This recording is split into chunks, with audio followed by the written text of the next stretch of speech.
Wait a minute. Oh! It kept going. Good morning, everyone. It's Fun Friday. Woo! I'm excited, and I hope you are too. The best learning takes place when we are having fun doing it.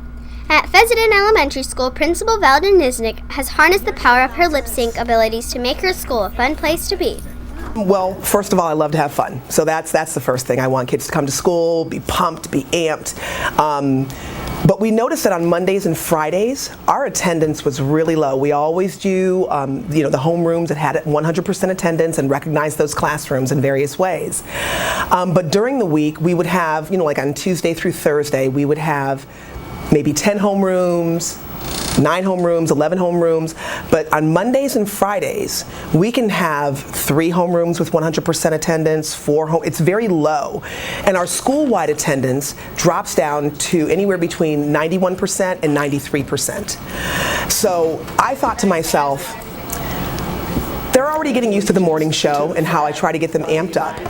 So what can I do to increase that and get them really excited to be here? So it just, one day I just said, you know what, I'm gonna lip sync a song. I was just in a singing mood, and so I did it. And all of a sudden the kids they went wild, and they were like, this is awesome. And so we've started to see a slow increase in attendance on Fridays. We do something a little bit different on Mondays. We do our hats on Monday, so our crazy hats. And now it's time for to talk about our attendant. Wow! Whoa! Look at that. That's awesome. Look at that. We rule.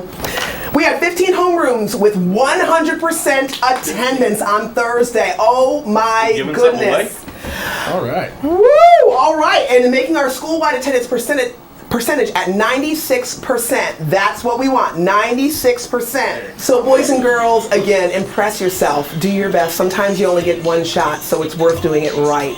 With that being said, have an amazing Friday and have an awesome, awesome weekend. Now back to our beautiful anchors. Principal Ryan Bennett recently won the Florida Music Education Association's Administrator of the Year Award for his support of Shady Hill Elementary's music program. I feel like I won that award just because I do support the program, and I feel like I go above and beyond to support her music program within the classroom and her music program that she does outside of the classroom with her Harmony music group that goes around the community and sings in special events that we have around the community, holds programs at our school, and I just feel like that's important for our students, it's important for our other teachers here at Shady Hill, and it's obviously important for our parents as well. Last year, Shady Hill also won the Music in Our Schools Award presented by Radio Disney and the Give a Note Foundation. Those awards equal a great teacher. Again, I'm just the support. She's the one that brings me the ideas. She's the one that runs things by me. I'm the one that has to say yes or no, but she's very convincing. And in the end, it's what's best for our students that are actually in her music program. And I think that's the one thing that makes it easy for me, is that I understand her passion for the music education. And it's not just the kids that are great singers. It's not just the kids that are great students. I mean, she's inviting kids that maybe are struggling in the other academic tested areas that we have.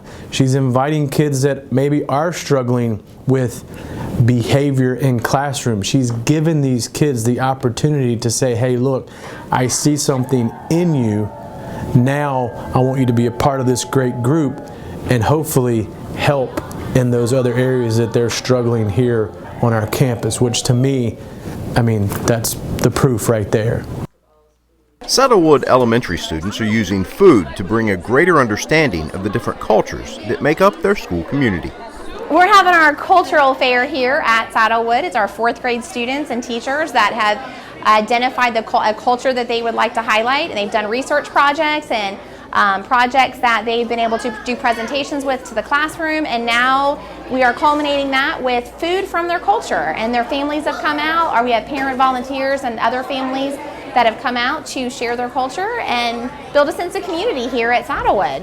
We have families here from Venezuela, from Japan, Vietnam, China.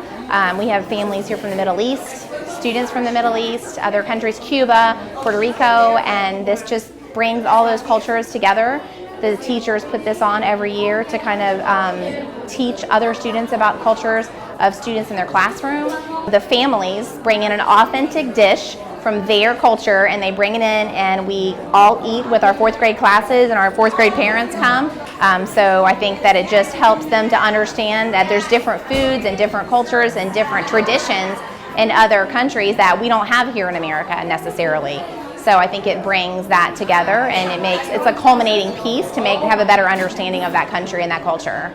I think it gives them more, probably more of a respect for one another and understand that not everyone's the same and not everyone can bring the same things to the table. When we come together in our society, we all bring different things to the table, ideas, cultures, our thinking is different, so it really helps everybody have more respect for one another as a community.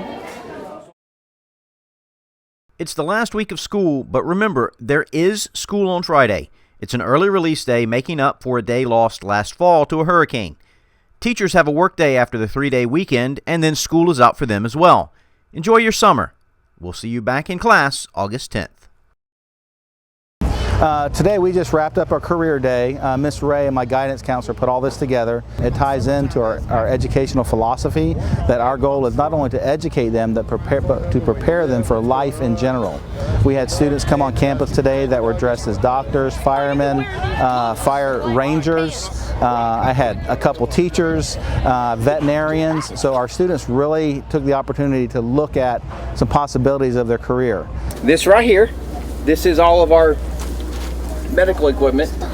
This is where we keep all the oxygen for the patient.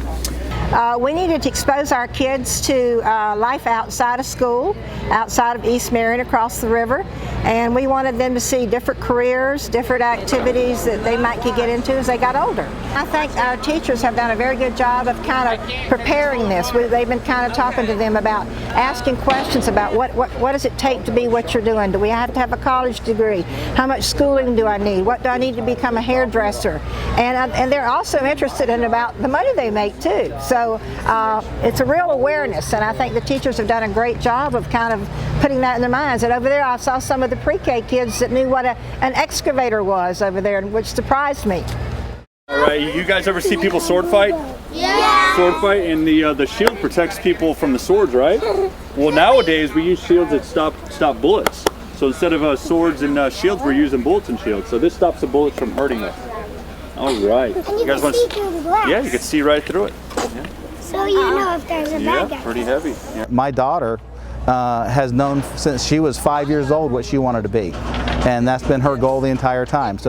So it's not too young for them to start. Many of our teachers had notepads for the students to go around, and they were taking notes on what they were learning at each station, and they will write something on that. I know part of what they'll do is they'll probably write letters to these people that presented to them, but they'll use that and tie that into their curriculum to improve their writing skills and teach them how to write about their careers.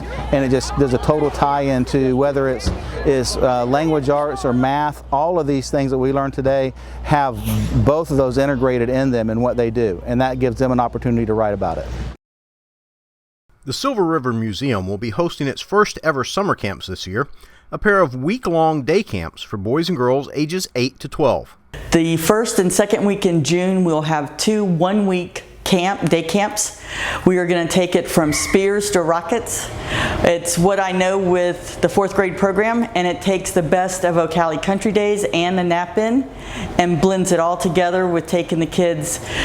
Day 1 will be Ice Age, Day 2 the Timucuan and the Seminole Indians, 3 is Pioneer Days, 4 Modern Marvels, ending in rockets being launched on Friday, and then competition games. The kids will get 2 boat rides. We will go to the north side of the springs and they will ride on the Timucuan, the pontoon boat. They'll see the river from above.